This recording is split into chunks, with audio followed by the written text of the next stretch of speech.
تم سے کون شادی کرے گا؟ کبھی آئینے میں خود کو دیکھا ہے؟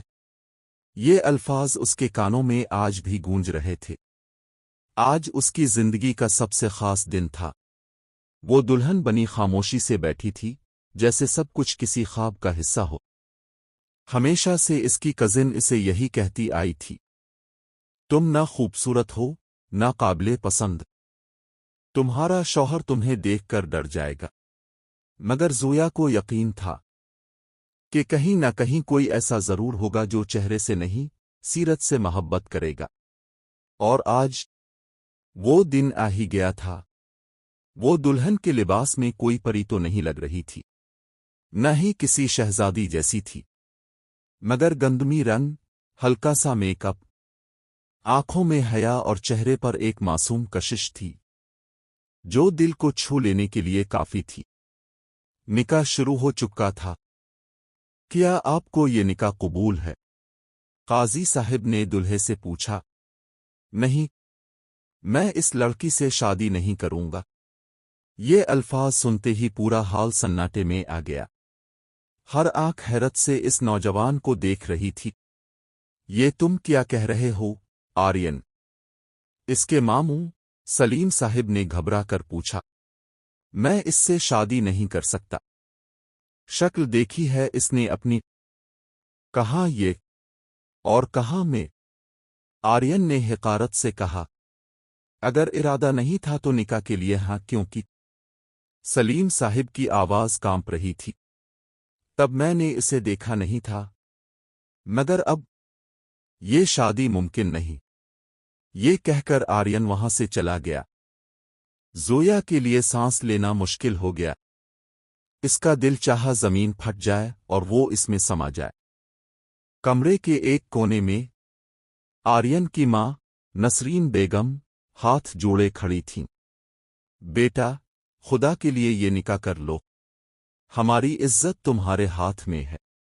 امی، مجھے مجبور مت کرے، میں زویا سے شادی نہیں کروں گا۔ ایسا مت کہو بیٹا، سب کے سامنے ہماری بے عزتی ہو جائے گی۔ فکر نہ کریں بھائی جان، آرین یہ نکاح کرے گا، نسرین بیگم نے سخت لہجے میں کہا۔ آرین بے بس ہو کر خاموش رہ گیا۔ ادھر زویا آئینے کے سامنے بیٹھی رو رہی تھی۔ کیا میرا قصور صرف میرا رنگ ہے؟ آج کا دن میرے لیے تھا اور پھر سے سب کچھ ٹوٹ گیا۔ زویا بیٹا، منہ ہاتھ دھو کر باہر آ جاؤ، سب تمہارا انتظار کر رہے ہیں، نسرین بیگم نے نرمی سے کہا۔ کیوں پھوپھو، اب کون سا تماشا باقی ہے؟ نہیں بیٹا، آرین نکاح کے لیے تیار ہو گیا ہے۔ زویا کو یقین نہیں آ رہا تھا۔ وہ جانتی تھی یہ شادی محبت نہیں، صرف مجبوری ہے۔ وہ روبوٹ کی طرح خاموشی سے باہر آئی۔ نہ اسے ہوش رہا کہ نکاح کب ہوا، نہ یہ کہ وہ کب آرین کے گھر پہنچی۔